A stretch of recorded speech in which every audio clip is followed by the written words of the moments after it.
today, this occasion of celebrating 40 years of Afghan refugees in Pakistan. And I said celebrating because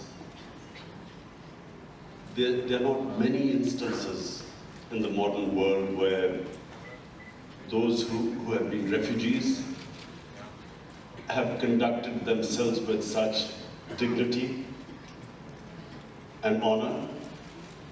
And the hosts, despite challenging economic situation, probably the last 20 years have been the most difficult for the people of Pakistan in terms of our economic situation.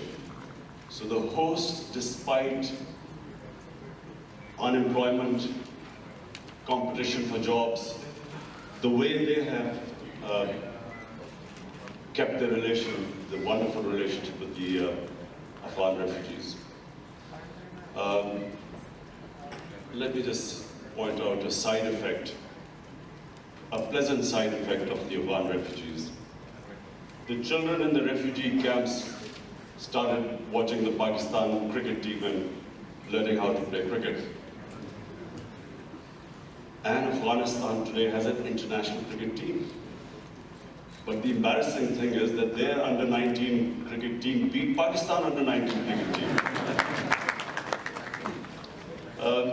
I hope they don't beat us full cricket team.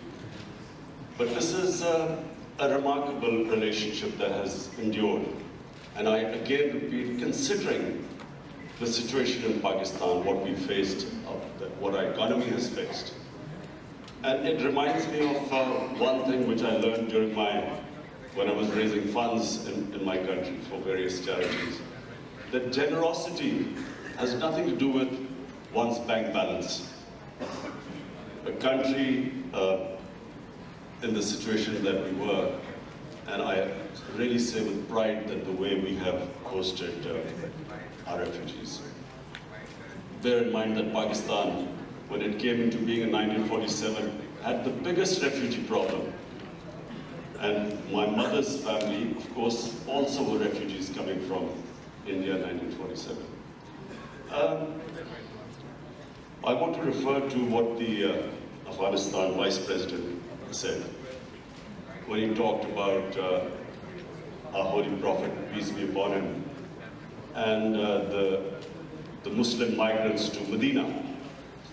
You see, the reason why I feel that this relationship endured in Pakistan for 40 years was because of our Prophet Muhammad sallallahu alaihi wasallam, who when they migrated from Makkah to Medina, when they faced religious persecution, that relationship between the people, hosts of Medina, and the refugees from Mecca was exemplary.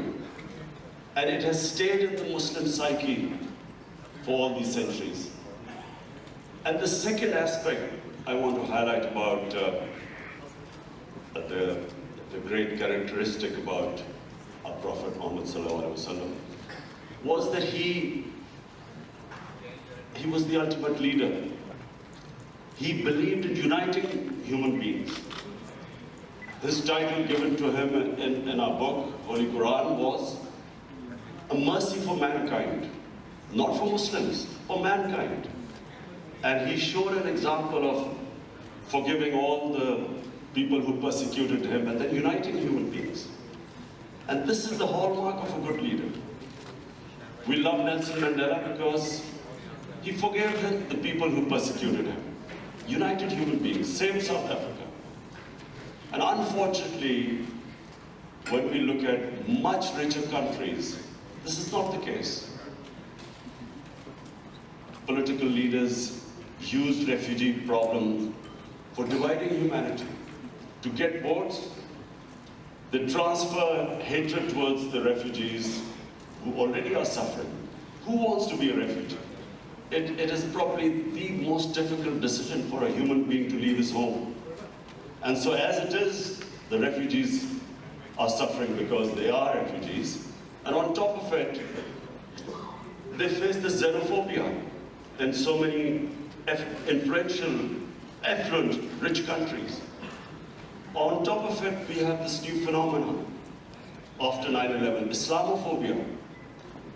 Islamophobia compounds the miseries of Muslim refugees.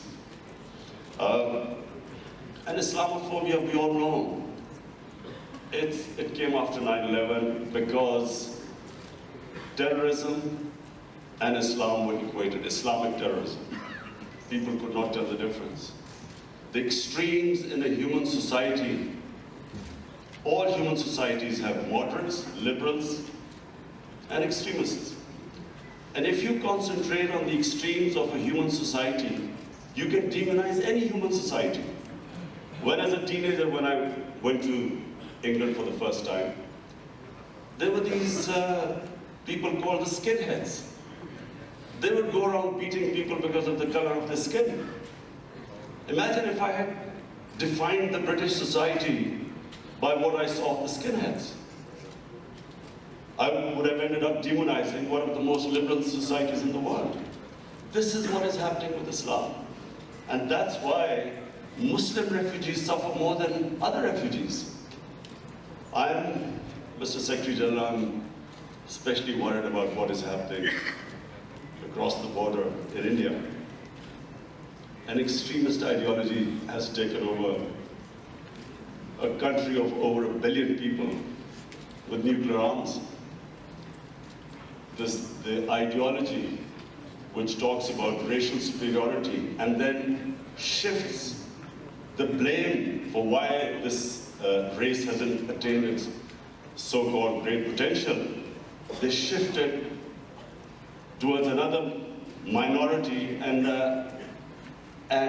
spread hate against it. This is the easiest way of getting votes. Nationalist parties all over the world now are gaining by actually blaming another human community for all their problems. And in India, with two legislation, the Registration Act and the Citizen Act, two legislation which are actually targeting 200 million people in India, Muslims in India. This, in future, if it's not checked, if the world community doesn't raise its voice against it, this injustice, this will have future problems for our country because it could have a huge refugee problem.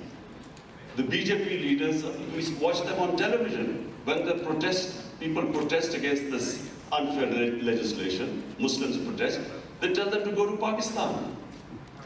And secondly, what is happening in Kashmir? 8 million people are still in an open prison for over 6 months. It's because of this ideology.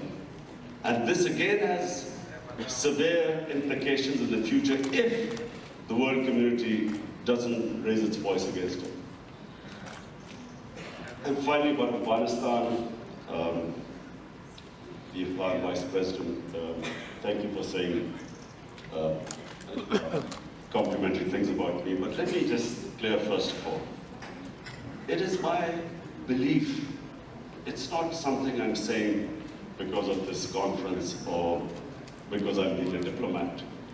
It is my belief that the people of Afghanistan in the last 40 years have suffered more than any other human community. And I pray from my heart that these peace talks succeed in Afghanistan. We have been, ever since my government has come into power, we have tried our best. Whatever support we can give to these peace talks, I can tell you we have tried our best. Mr. Zalmi Khalidzad is sitting here. I had several meetings with him. He knows that the whole country is on the same page. Our security forces are on the same page. Normally there was an idea that the security forces in Pakistan had their own policy and the government a different one. This is not the case in Pakistan anymore. Whatever the situation might have been in the past, right now I can tell you, all of us, there's one thing we want is peace in Afghanistan. It's not just because we have 1.4 million registered refugees. We're the second country in the world with the second biggest refugee population, and for 22 years we were the #1 country with the biggest refugee population. It's not because of that. Because the people of Afghanistan deserve peace.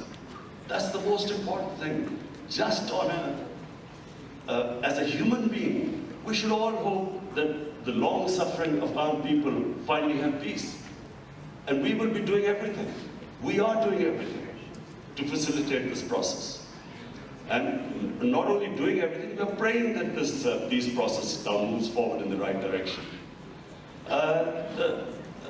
Mr. Vice President, you mentioned about safe havens in Pakistan.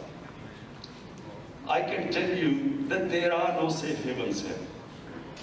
After 9/11, it is possible that there were places where the militants who were fighting in Afghanistan, it's possible they stayed. But then we have refugee camps for over 500,000 people, over 100,000 people.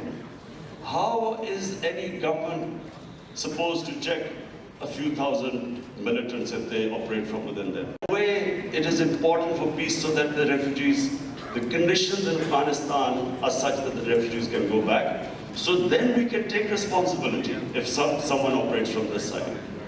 But with still 2.7 million Afghans there, it is not possible for us to completely guarantee, although we are building a fence now, and almost the fence has been completed. But it is still not possible. But rest assured, it is not in our interest that this conflict in Afghanistan. Not in our interest. Number one, I repeat, because we want peace in Afghanistan on a humanitarian level. And we've always had, and even before Pakistan came into being, this part of India always had close ties with Afghanistan. In fact, for 80 years or 70 years, this was part of Afghanistan where you're sitting right now. So, number one, on humanitarian basis. Number two, because our areas on the borders, on the Durand line, either side of the border, this war on terror has devastated the people. There's massive poverty there.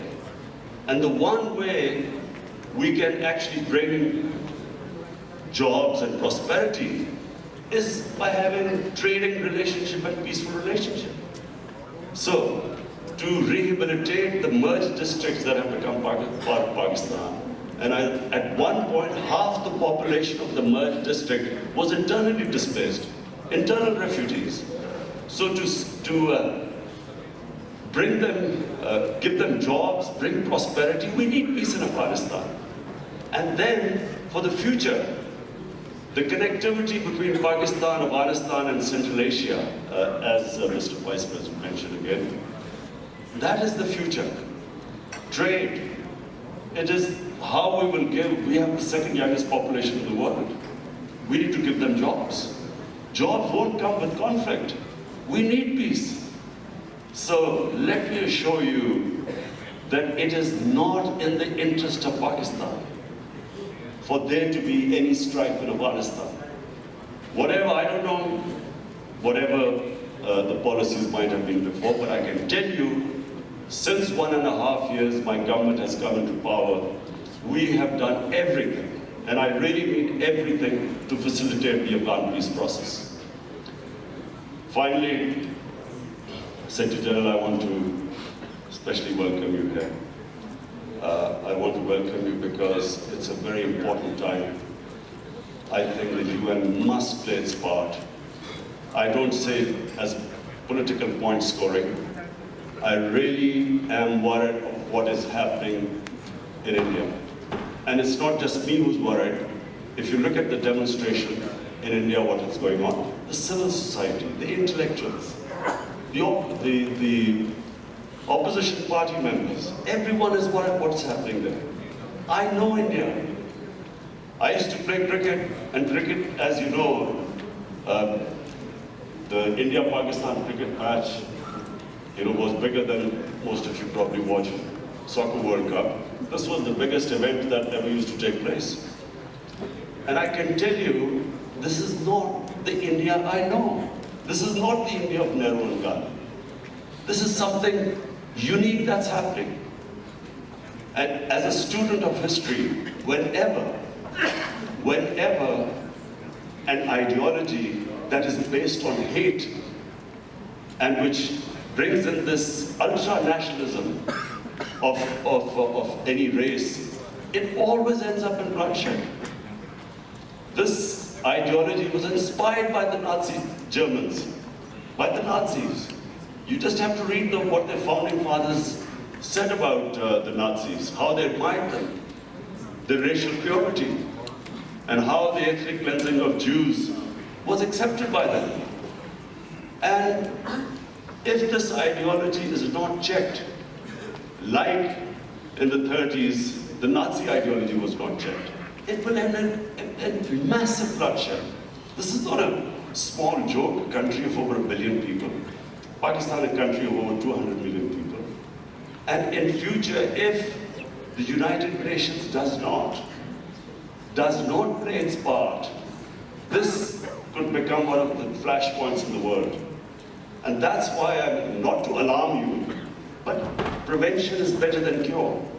Before things go out of hand, and the statement of Indian Prime Minister that they can destroy Pakistan in 11 days, does a responsible Prime Minister of a country of over 1 billion people, does he make a statement like that? And then the army chief saying that they can take over Pakistan side of Kashmir whenever the parliament signals. So it is heading in the wrong direction. I was in the United Nations in September, and this was the first time I flagged it. Things have only gone worse since then, and unless the world community takes notice, things will get far worse. Thank you.